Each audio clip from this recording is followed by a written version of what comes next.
आर'नाइ 5G YouTube channel नायगिरि लोगो नोंथांमोननिसिम दिनैनि गोदान भिडिअ'आव आरो फिन खेबसेबाव बरायफिनबाय।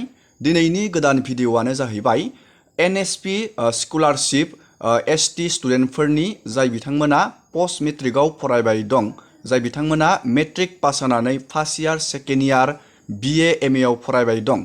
जुदि नोंथांमोना स्कलारशिप नैबे NSP पर्टेलनि जोहै एप्लाइ बानायदोंमोनब्ला नोंथांनि रां हाबनायनि डेटआ फैबाय। जोङो दिनैनि नैबे भिडिअनि गेजेराव बे NSP स्कलारशिपनि राङा माब्ला हाबगोन आरो सोरबायदि मानसिया मोनगोन, रां हाबनो नोंथाङा मा नोंथांनि प्रसेसा अके जानांगोन, जोङो बेफोरनि आपडेटखौ नायगोन। जाय बिथांमोना रिनिउवेल बानायदों बा फ्रेश बानायदों, नोंथांमोननि आपडेटखौ जोङो दिनैनि नैबे भिडिअनि गेजेराव A to Z आपडेटखौ नायगोन आरो नोंथाङा बेसेबां रां मोननो हागोन, जोङो बेखौबो दिनैनि नैबे भिडिअनि गेजेराव नायगोन।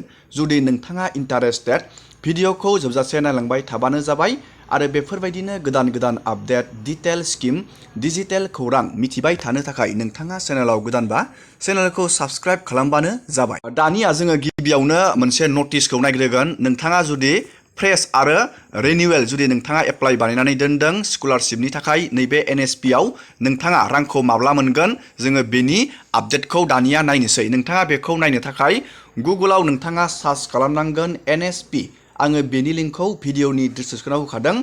दानिया नोंथाङा नैबेयाव मोनसे अपसन नुनो मोन्दों, नेशनेल स्कलारशिप पर्टेल। बेयाव क्लिक खालामनानै होबानो जाबाय।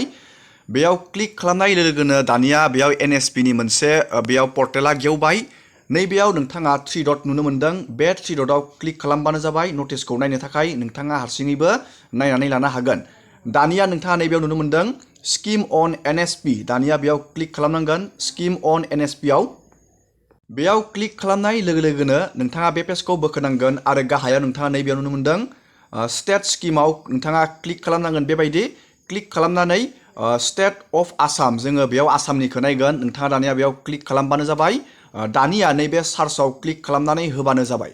सार्चआव क्लिक खालामना होनाय लोगो लोगोनो बेयाव मोनसे पेज गेवगोन। बेबायदि दानिया बेयाव बेबायदि मोनसे पेज गेवगोन। नोंथाङा बेखौ बोखोनांगोन आरो नोंथाङा नैबेयाव नुनो मोन्दों post matric scholarship to ST student Assam. नैबेयाव नोंथाङा नुनो मोन्दों।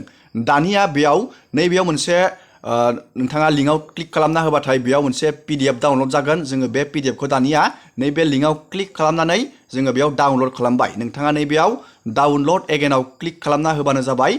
दानिया जोंनिया बेयाव PDFआ अपेन जागोन। जोङो बे PDFखौ दानिया नायदिनि। जोंनिया PDFआ दानिया डाउनलड जाबाय। जोङो दानिया बेखौ नायदिनि। दानिया बेयाव PDFआ गेवबाय। बे PDFखौ नोंथाङा नायनानै लाबानो जाबाय।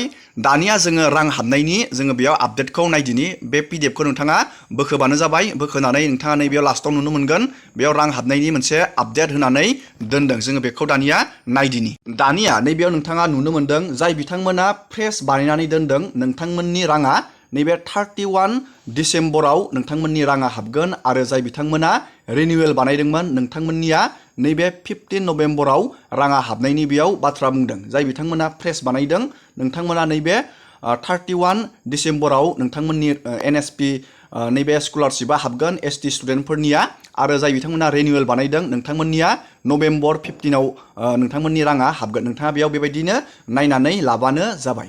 दानिया नोंथांनियाव राङा बेसेबां हाबगोन, जोङो बेनि आपडेटखौबो नायदिनि। दानिया जोङो बेनि आपडेटखौ नायगोन। दानिया जोङो नायनोसै नोंथांनि स्कलारशिपनि राङा बेसेबां हाबगोन, जोङो बेनि आपडेटखौ नायनोसै। नोंथाङा बेखौ नायनो थाखाय गावबागावनि मबाइल फनावनो सार्च खालामनांगोन उमंग होननाय मोनसे पर्टेलखौ। जोङो दानिया बेखौ सार्च खालामनानै होबाय। नैबायदि नोंथाङा नुनो मोन्दों उमंग। दानिया बे उमंगआव क्लिक खालामना होबानो जाबाय। बेयाव क्लिक खालामनाय लोगो लोगोनो दानिया नोंथाङा बेयाव रेजिस्टार खालामना लाग्रोनांगोन गावबागावनि नैबे मबाइल नाम्बारखौ। नैबे 3 डटआव क्लिक खालामनो नांगोन। बे 3 डटआव क्लिक खालामनानै नैबेयाव नुनो मोन्दों लगइन रेजिस्टार। बेयाव क्लिक खालामबानो जाबाय। नोंथाङा बेबायदि क्लिक खालामनाय लोगो लोगोनो बेयाव बेबायदि मोनसे पेज गेवगोन। नैबे पेजआ बेबायदि गेवगोन। दानिया नोंथाङा गोदान इउजारबाथाय नैबेयाव रेजिस्टार हियाराव क्लिक खालामनांगोन बेबायदि आरो नोंथाङा बेयाव गावबागावनि मबाइल नाम्बार आरो नैबेयाव नोंथांनि स्टेटखौ बेबायदि सिलेक्ट खालामनांगोन। नोंथाङा नैबेयाव स्टेटखौ बेबायदि सिलेक्ट खालामना होबानो जाबाय। बेबायदि आसामखौ बेबायदि खालामना होबानो जाबाय आरो नैबे बक्सआव टिक खालामनानै नैबेयाव रेजिस्टार खालामना होबानो जाबाय। नोंथांनि मबाइल नाम्बार होनायाव मोनसे OTP फैगोन बे OTP खौ नोंथाङा साबमिट होनाय लोगोनो नोंथांनि बेयाव रेजिस्टार जागोन नोंथांनि आइडिया दानिया जोङो बेयाव लगइन खालामनानै जोङो NSP स्कलारशिपनि राङा बेसेबां हाबगोन जोङो बेनि आपडेटखौ नायदिनि दानिया आङो बेयाव लगइन जाबाय दानिया नैबेयाव नोंथाङा NSP बेयाव सार्च खालामनांगोन NSP बेबायदि सार्च खालामनानै होबानो जाबाय नोंथाङा आं बेयाव सार्च खालामनानै होबाय NSP खौ सार्च खालामनाय लोगोनो नोंथाङा बे पेजखौ बोखोनानै नैबेयाव नुनो मोनदों नोंथाङा नेशनेल स्कलारशिप पर्टेल बेयाव बेबायदि मोनसे अपसन नुनो मोनगोन बे अपसनाव नोंथाङा क्लिक खालामना होबानो जाबाय बेयाव क्लिक खालामनाय लोगोनो दानिया नैबेयाव नोंथाङा मोनसे अपसन नुनो मोनदों नैबेयाव सेकेन्ड नाम्बाराव ट्रेक एप्लिकेशन स्टेटास बेयाव क्लिक खालामनानै होनांगोन दानिया आङो बेयाव क्लिक खालामबाय बेयाव क्लिक खालामनाय लोगोनो दानिया नैबेयाव नोंथांनि नैबेयाव एकाडेमिक इयारखौ होनांगोन नोंथाङा बेसेबां सनाव बे स्कलारशिपखौ एप्लाइ बानायदों बेयाव एकाडेमिक इयारखौ होनांगोन नैबेयाव जोङो होनांगोन नैबेयाव जाय बिथांमोना फ्रेस बानायदोंमोन नैबे 2023-24 खौ बेयाव क्लिक खालामनो नांगोन आरो जुदि नोंथाङा नैबेयाव फ्रेस बानायदोंबाथाय नैबे फ्रेसआव नैबे बक्सआव टिक खालामनांगोन आरो रिनिउवेल बानायदोंबाथाय नैबे बक्सआव नोंथाङा बेबायदि टिक खालामनो नांगोन आं दानिया बेयाव फ्रेस केन्डिडेटनिखौ आं नायनो सानदों नैबेयाव आङो फ्रेसआव क्लिक खालामनानै होबाय आरो नोंथांनि नैबे एप्लिकेशन आइडियाव स्कलारशिप एप्लाइ खालामनाय समाव नोंथाङा मोनसे एप्लिकेशन आइडि मोनदोंमोन नैबे एप्लिकेशन आइडिखौ नोंथाङा नैबेयाव बहायना होबानो जाबाय आरो नैबेयाव नोंथांनि डेट अफ बार्थखौ नोंथाङा बहायना होबानो जाबाय नैबेयाव थुनानै नोंथांनि डेट अफ बार्थ नैबेयाव नोंथाङा गावबागावनि डेट अफ बार्थखौ बहायना होबानो जाबाय आं दानिया बे प्रसेसखौ बानायनानै सासे स्टुडेन्टनिखौ आङो नायनानै नोंथांमोननो देखायहरनि राङा बेसेबां हाबगोन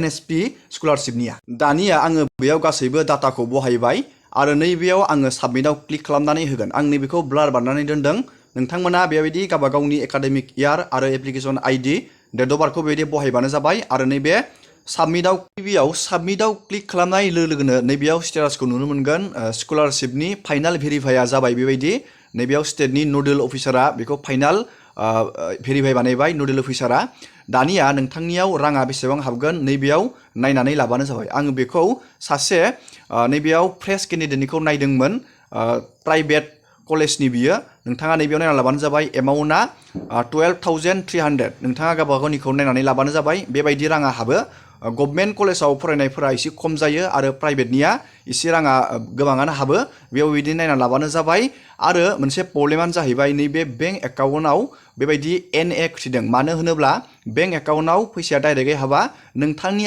आधारजों जि बेंकआ लिंक जानानै दं बेयावनो राङा हाबहैगोन बेखौ DBT सिस्टेम बुङो डाइरेक्ट बेनिफिट ट्रेन्सफारनि जोहैसो राङा हाबो नोंथाङा जुदि आधारजों बेंक एकाउन्टजों लिंक बानायाखै अब्ला थाबैनो बानायनानै लाबानो जाबाय मानो होनोब्ला रांखौ सोबाथाय नोंथाङा नैबे DBT कानेक्ट गैयाबाथाय आधारजों बेंकजों लिंक गैयाबाथाय नोंथाङा मोननाय नङा 31आव बे रांखौ सोगोन डिसेम्बर नोंथांमोना रोखा जाबाय जानो हागौ दिनैनि भिडिअखौ आङो बेखिनियावनो फोजोबबाय नोंथांमोननो आं जास्ट मोनसे फिसा इनफरमेसन लानानै फैदों जाहाथे जोंनि ST स्टुडेन्टफोरा जाय बिथांमोना NSP स्कलारशिपखौ एप्लाइ बानायदों नोंथांमोना नैबे रांखौ मोननो हासिगोन 31 डिसेम्बराव दिनैनि भिडिअखौ बेखिनियावनो फोजोबबाय नोंथांमोना भिडिअखौ नायनानै मोजां मोनोबा लाइक खालामबानो जाबाय चेनेलाव गोदानबा चेनेलखौ साबस्क्राइब खालामबानो जाबाय एसेनोसै दिनैनि भिडिअआ